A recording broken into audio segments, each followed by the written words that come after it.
All right. Okay. Hi, everyone. My name is Majumdar, and I'm here to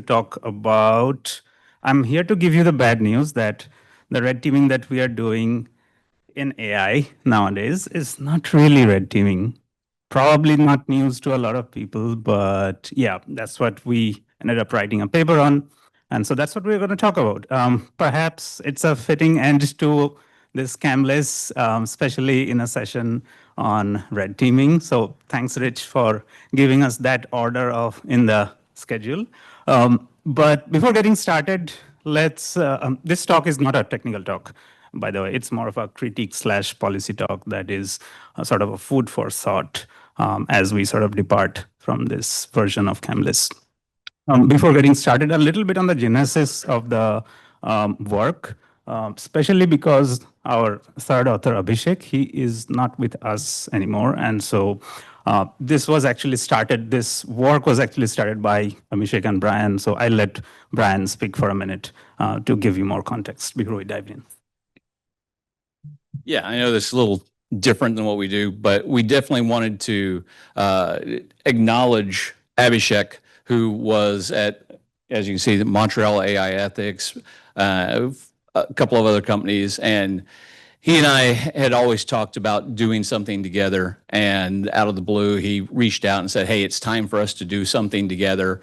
And I didn't really know why. And he also knew that I hate writing. And so he would keep telling me, "Hey, let's work on this. Let's work on this." And by the time I got mentally prepared to write and sent him an email, it's like, "Okay, I've been working on this." I didn't hear anything, and I didn't know. And Abhishek, even though we were good friends, didn't want anyone to know what was going on with him. And so then finally, his brother reached out and said, "Hey, Abby passed away," and I felt really bad that I hadn't worked harder. And so at a certain point, I went to Subo and I said, "We need to finish this work." And so Subo made me write. And this is the genesis of what we did. And thank you.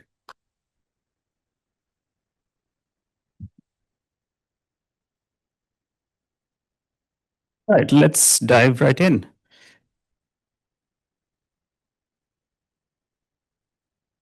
How do we move forward?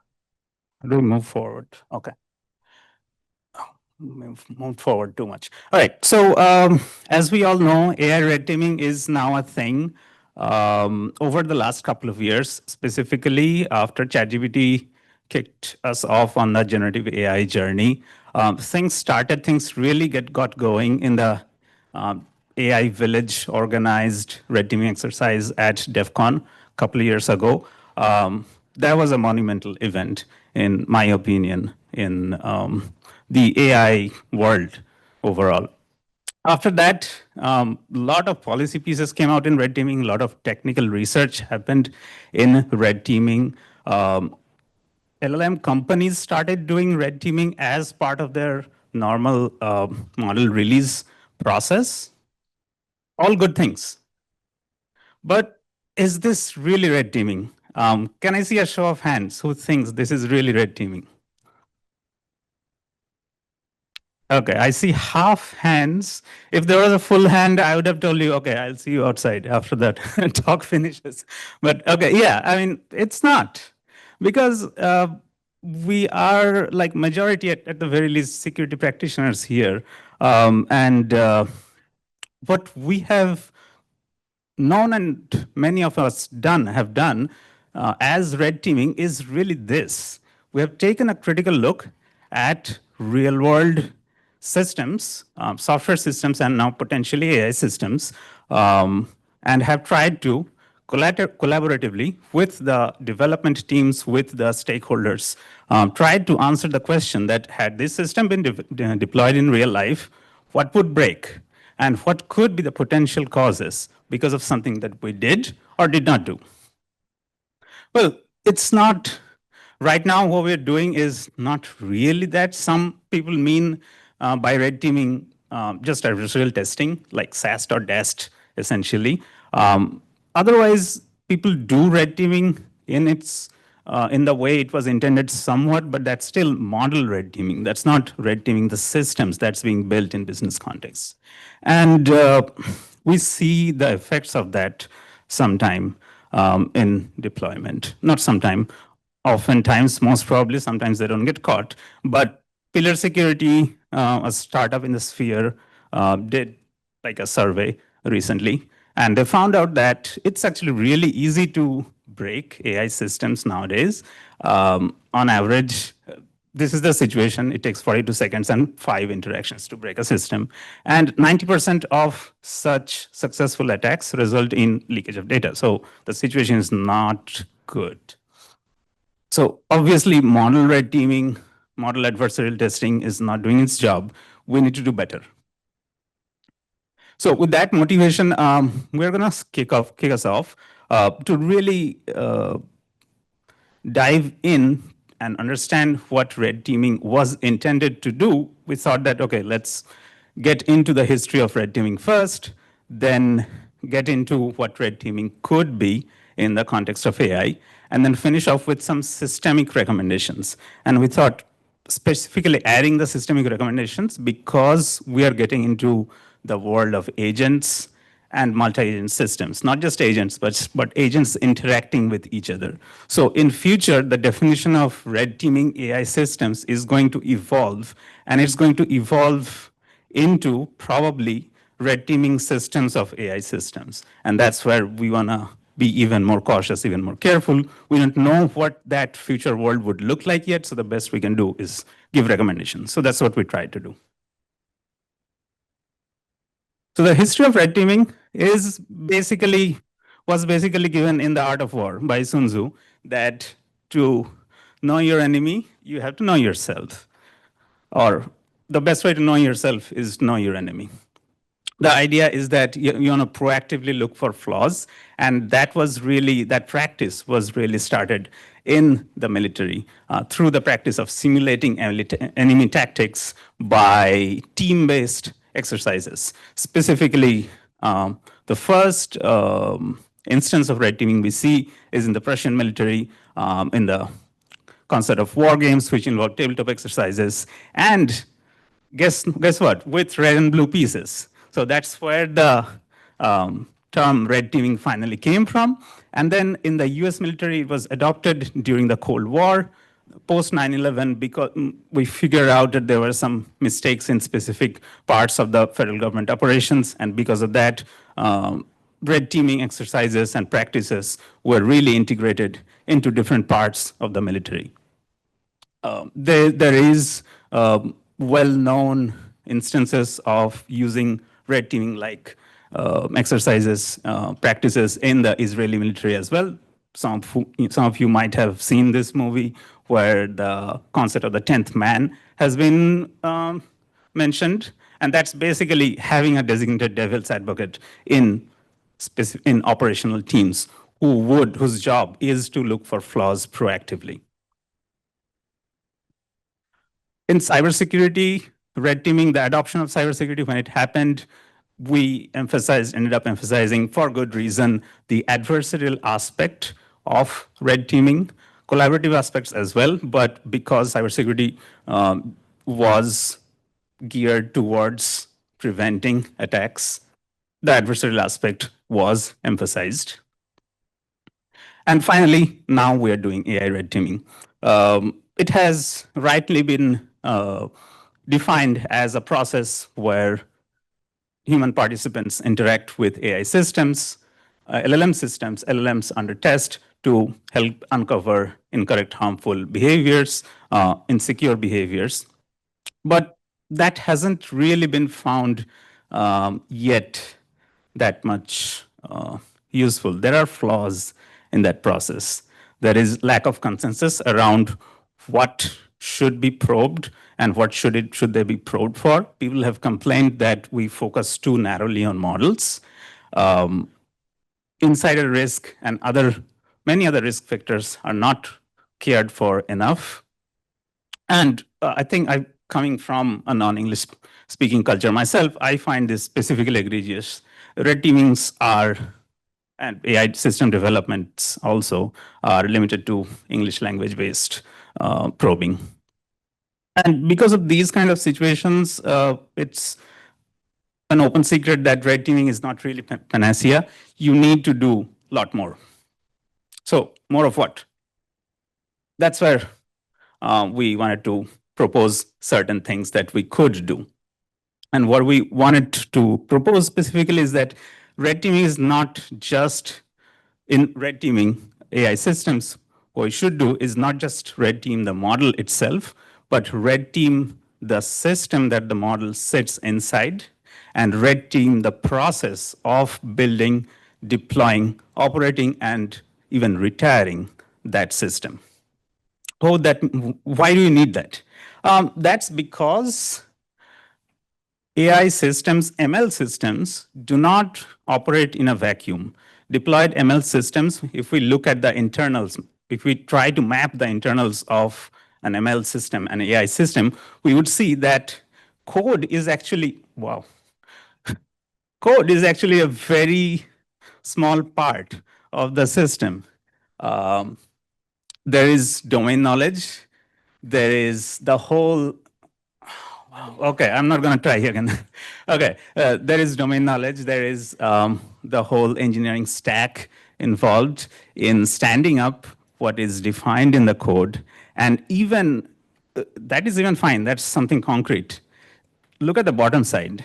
These are all human level considerations that go behind basically standing up the substrate of the system itself. They define the assumptions, constraints, and operating conditions implicitly and explicitly.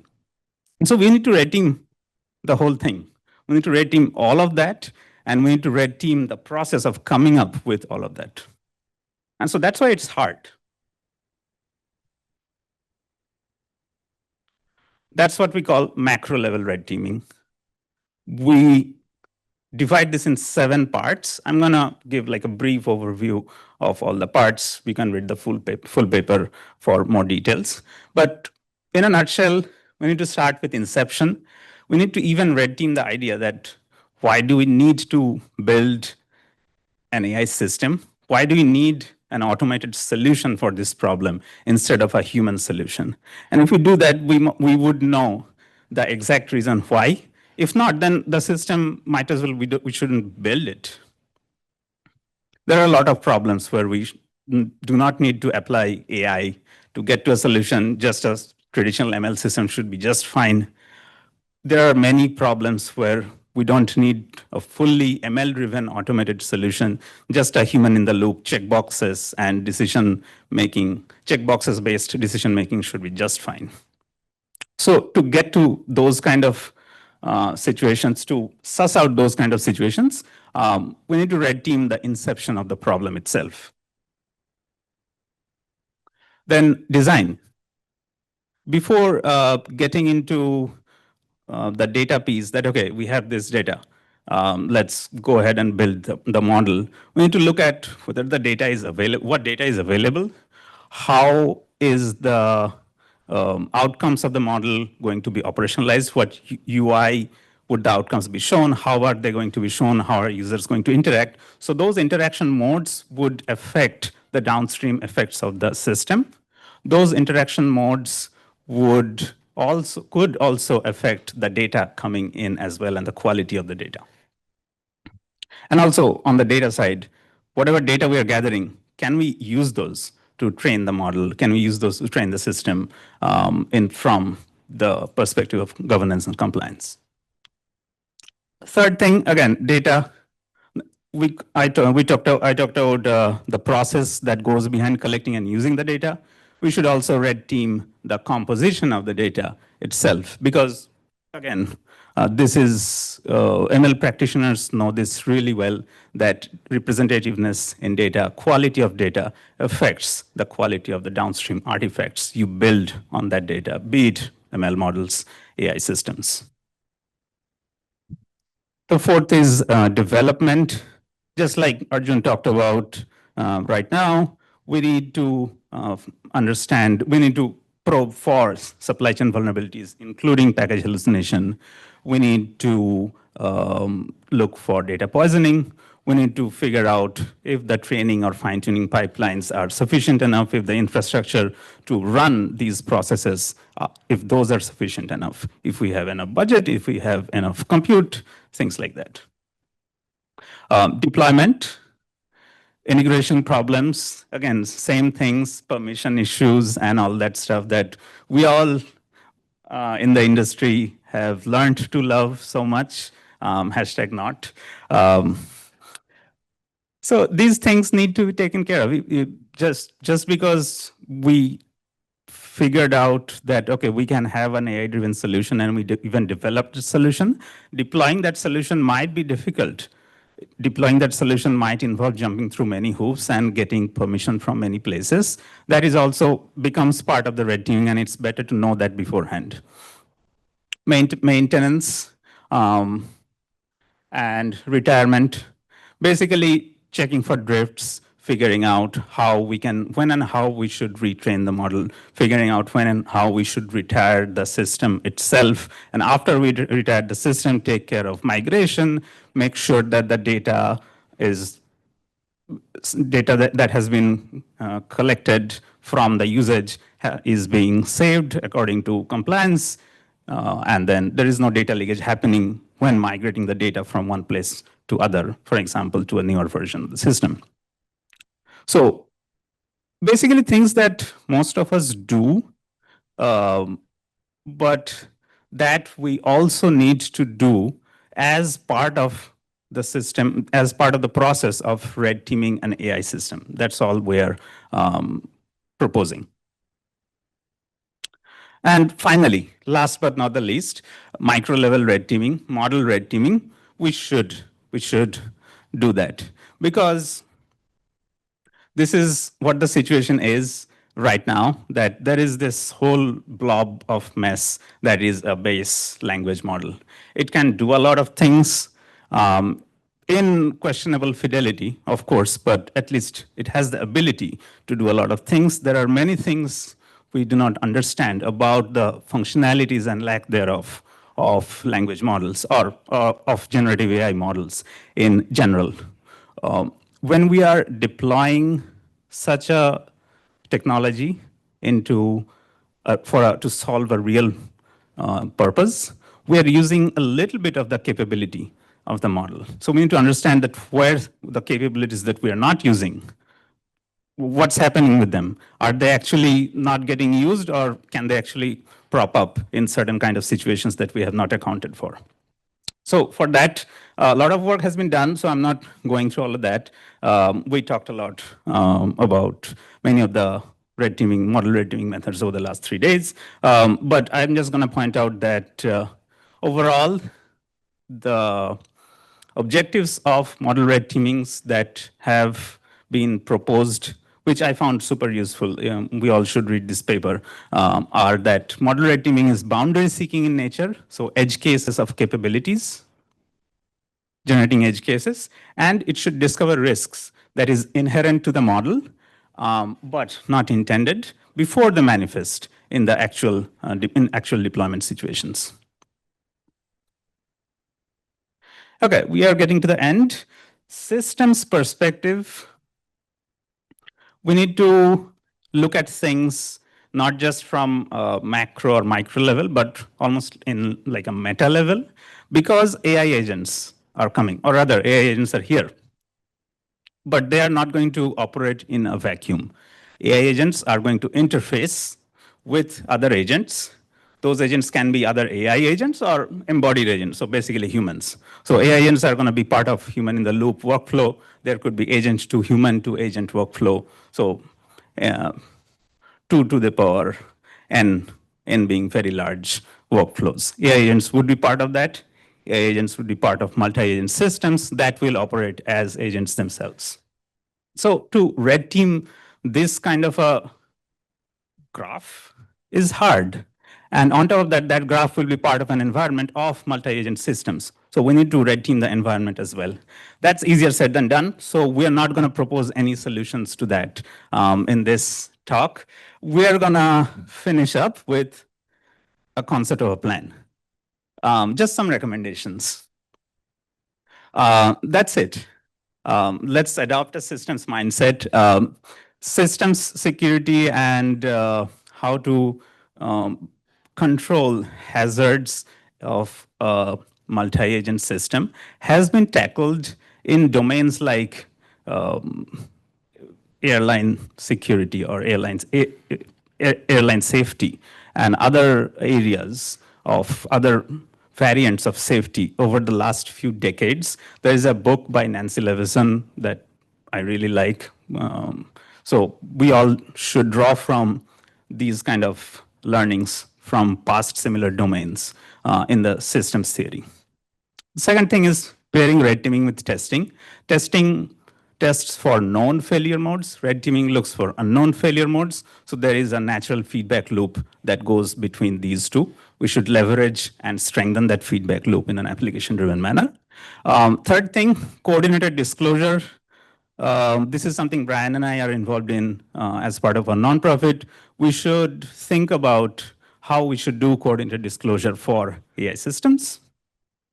Feedback loops, use the data that we have collected through uh, 1, 2, 3 to actually build more and more strengthened AI systems. Threat modeling for emergent risks, just because we are operating within a system, there might be extra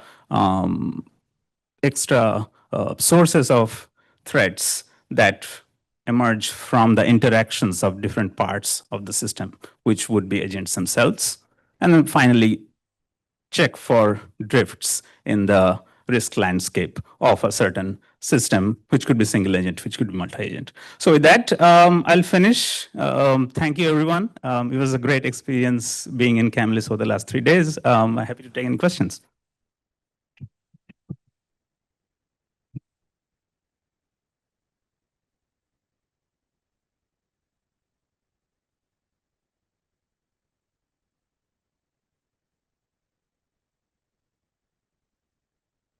Yes, hi. Thank you. So I guess something I've been struggling with, right? Red teaming language models, right? Typically, when you red team, let's say, and you find a software vulnerability, it's actionable, right? You can go patch it. With, a bunch of the stuff you're doing here, it's like, okay, it's vulnerable prompt injection. Basically, you already knew that, and there is nothing you can do about it. So what's the point of it all? Um, I would frame that as a piece in the macro level red teaming, because like if it's a model level red teaming, so if you red teamed a model and find that there is a vulnerability, there are guardrails. There are like you can use maybe fine tuning or refusal direction changing, like one of the previous talks. This is another point about rails, right? They're like, okay, they're 80% effective, 90% effective. Typically, you need 100% protection in order for this to be safe. So Rails not a solution. Yeah, that's where I was going. So in those situations, I would say that there could be systemic solutions as well. That is beyond model level. So we would, of course, implement a model level solution. We should to get to 100%, but that is most probably necessary. But that might not be sufficient. Like just do basic input validation. That could probably weed out a certain percentage of vulnerabilities, like simple prompt injection. And after that, do guardrail and many initial compliance checks maybe in the middle to make sure that the data that is getting accessed, this agent has permission accessing. So typical defense in depth approach adopted in an AI system that would get to at least closer to 100%, I would think.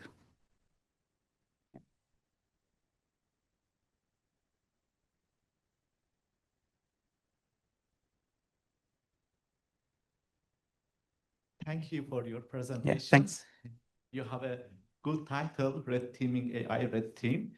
Actually, I was thinking maybe instead of red teaming, AI red teaming, we can put blue teaming, AI red teaming in a case that blue teaming can collaboratively work with the red teaming in order to get the mutual feedback to improve the red teaming skills. is. What do you think about that idea? Does it work in your mind?